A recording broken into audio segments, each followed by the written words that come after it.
Now the retelling I got a cheat skill in another world and became unrivaled in the real world. 2. Subscribe to the channel to gain 1,000 subscribers. After all, it is very important for development. Middle school student Yūya Tenjō has been bullied since childhood due to his obesity, even by his own parents, who prefer his more attractive brother and sister. Yūya lives alone in a house he inherited from his grandfather, the only one to treat Yūya kindly. One day he saves a girl, Kaori Hojo, from thugs, but is badly beaten in the process. Later, he discovers a secret portal to a cottage in another world that operates like a video game. The cottage comes supplied with powerful weapons, and while experimenting with his skills, a powerful monster appears outside the cottage's magic barrier. From inside the barrier, Yūya kills the monster and immediately gains 100 levels, evolving his body and making him tall, muscular, and handsome. Using a skill to trade items for Japanese currency, he buys new clothes before returning to Japan for his first day of high school. His former bullies are stunned by his transformation, but his jealous siblings continue to bully him. They are interrupted by the arrival of Kaori, who somehow knows who he is. Due to him saving her, Kaori's father, chairman of the elite Ōsei Academy, offers Yūya a place at Ōsei. His siblings attempt to push Yūya aside, claiming they are better suited to Ōsei, but Kaori rejects them as spiteful bullies. Yūya leaves with Kaori, leaving his siblings humiliated and furious. He worries about fitting in, but the chairman assures him Ōsei values strength of character over grades, making it easier to hone skills and have fun. As a trial, Yūya attends a science class run by Miss Sawada, where most female students are smitten with his good looks. Yūya becomes tentative friends with Ryo and Shingo and is overwhelmed by people treating him with actual kindness, so he agrees to transfer to Ōsei. Kaori shows him the nearby shopping center and insists they use each other's first names while sharing snacks. Many eavesdropping students assume they are on a date, embarrassing Yūya. He decides to return to the other world for fun, but this time encounters a girl named Lexia, whom he rescues from a monster. Unsure what to do, he sneaks away unseen once her guards arrive. Yūya decides to spend some of his new wealth on clothes. While shopping, he is grabbed by photographer Hikaru as replacement for male celebrity model show and takes part in a photoshoot with professional model Mio, who is drawn to Yuya's inexperience and charm. Sho abruptly shows up late and forcefully flirts with Mio. When Yūya intervenes, Sho tries to punch him, only for Yūya to instinctively defeat him. Due to the cameras still recording, Sho is exposed online as a scumbag, destroying his career. Despite enjoying himself, Yūya declines Hikaru's offer of a modeling contract to focus on his studies, but Hikaru insists on paying him with free designer clothing. In the other world, Princess Lexia of Arzelia is determined to thank her anonymous hero and stubbornly returns to the dangerous forest with her guards to find him. Yūya visits the other world and finds Lexia and her guards under attack again, so he rescues them, and Lexia abruptly asks Yūya to marry her. In Japan, Mio's boss is determined to hire Yūya before other modeling agencies get to him. After Lexia's sudden proposal, proper introductions are made, and Yūya receives an invitation for an audience with her father, the king of Arzelia. However, Rhaegar, Arcelia's first prince, is most displeased that an assassination attempt against his half-sister Lexia under his orders was foiled just before Yūya rescued her. On Earth, Yūya begins his life at Ōsei Academy, where he quickly makes new friends and impresses them by spectacularly rescuing Kid Kazama from a stray soccer shot. Later, the Red Ogre Gang, commanded by his jealous twin siblings, attacks Ōsei to take revenge on Kaori.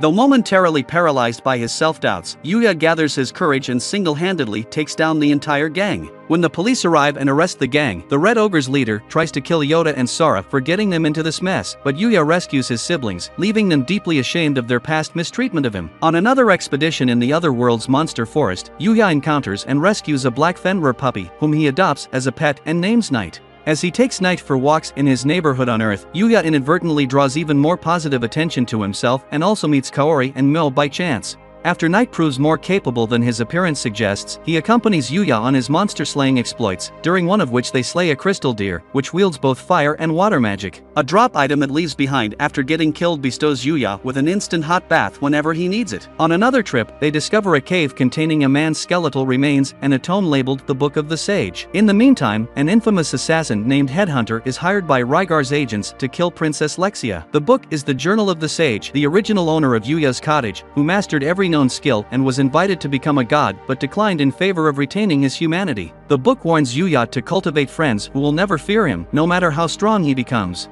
Responding to Yuya's desires, the book grants him the sage's magical power and teaches Yūya and Night everything about using magic. At Ōsei, the students are invited on a 2-day camping trip. Yuya's group includes Kid, Akira, and Rin. Yuya's friends, including Kaori, take him shopping for camping gear. The girls are separated from the boys and trapped by a fire, but Yuya uses magic to rescue them. In Arzelia, King Arnold learns of Lexia's proposal to Yuya and concludes that Yuya must have seduced her. Additionally, a girl with a dark aura confronts the divine rabbit, god of kicks, and announces she will destroy the world. While continuing to explore the forest, Yuya and Knight encounter a girl being menaced by a group of goblins. Despite Knight strangely trying to keep him away from her, Yuya saves the stranger. The girl introduces herself as Luna, claiming she came into the forest for training. After Yuya treats her with a kindness she never experienced before, she falls for him and asks him to help her improve, which he readily agrees to. Sometime later, Yuya is forced to take a break from their team-up in favor of his field trip to a mountainous piece of land owned by Ōsei Academy. To the students' bafflement, they must spend this weekend sleeping outdoors and foraging for food.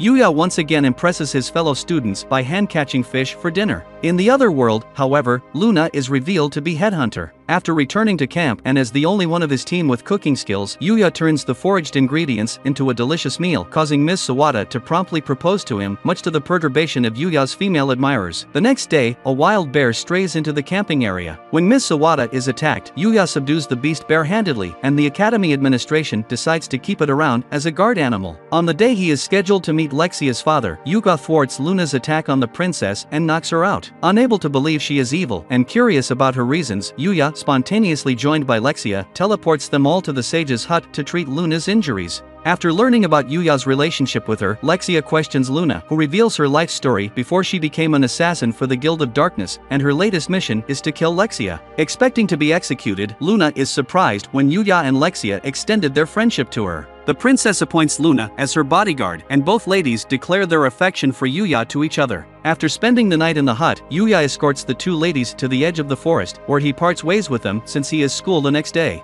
Afterward, Yuya and Knight are joined by a little scarlet boar, whom Yuya names Akatsuki. Back on Earth, Yuya participates in a soccer trial competition for the upcoming Academy's ball sport games, where he continues to stand out even as a goalie. The same afternoon, Nyo's boss tracks him down at Ōsei. Mo's fashion magazine manager approaches Yuya as he leaves school, only to be refused. Still, when she learns of the impending sports competition, she decides to take pictures of Yuya participating in the event. While on another monster hunting expedition deeper within the demon's den, Yuya is aided by the divine rabbit, who has been observing his progress and has chosen him to be his successor as the bearer of the divine kick. After hearing about the equilibrium maintained between two groups of advanced beings, the benevolent divines, of which the rabbit is a member, and the destructive vials, Yuya agrees to get trained to protect his friends in both worlds. When the sports competition begins, by happenstance, Yuya participates in every discipline and easily prevails. For assisting her during the tennis match, Kaori kisses Yuya on the cheek. When next facing his vile opponent, the rabbit surprises her with the magic Yuya taught him as recompense for the training, whereupon she decides to target Yuya for elimination first.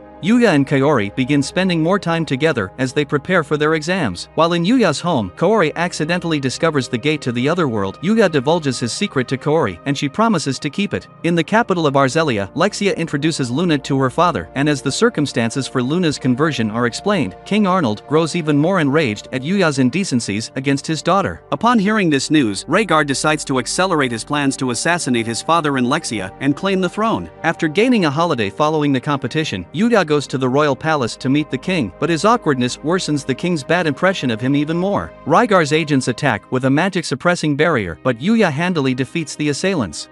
Lexia chides her father for his temper, and proof of Rhaegar's involvement is discovered. Even with Rhaegar still at large, Lexia and Luna, with Owen for additional protection, give Yuya a tour of the capital. As they pass the local adventurers guild, Luna spontaneously decides to register herself and Yuya. When Yuya is tested for his magical capabilities, the results, far beyond normal, draws much attention. While Yuya and the ladies are on an herb-gathering quest, Rhaegar's whereabouts are discovered, and Owen asks Yuya to help apprehend the treacherous prince. Rhaegar is captured alive, and then the vile girl appears, revealing she had exploited Rhaegar into attempting the coup d'etat to initiate a genocidal war, and prepares to kill everyone present. Yuya deflects her attacks with his magic and the vile girl retreats. On Earth, Kaori vainly tries to visit Yūya. Back at the royal palace, Yūya is asked to participate in Rhaegar's trial. Rhaegar states that after Lexia accidentally burned him when her magic went out of control years ago, he let himself be consumed by his rage against her. Reminded of his old life, Yūya uses a magic elixir he's made to cure the prince. Lexia, unable to hate her brother, exerts her will and gives him a full pardon for his crimes against her, and as a reward for his actions, King Arnold knights Yūya and gifts him Rhaegar's former estate. Yūya keeps worrying about the vile girl so much he begins neglecting his friends as he frantically decides to level up for their next confrontation, but the vile girl ambushes him during his training run. Worried about Yūya, Kaori goes through the portal and enters the demon's den, where she witnesses their battle. Usagi appears and pleads with the girl, whom he calls Yudi, to stop the fight, reminding her that her late master was a divine and a protector of humanity, even as they killed him. Yudi refuses to relent and unleashes her full power, only to be neutralized by Akatsuki, and Usagi leaves her in Yuya's care. Despite all she has seen and heard, Kaori assures Yūya of her continuing trust in him. In the ending credits, Kaori meets and befriends Lexia and Luna. Yūya and his siblings patch up their relationship, and Yudi emigrates to Earth and enrolls at Ōsei as part of her redemption. Thanks for watching. Post in the comments what anime to do the next retelling on.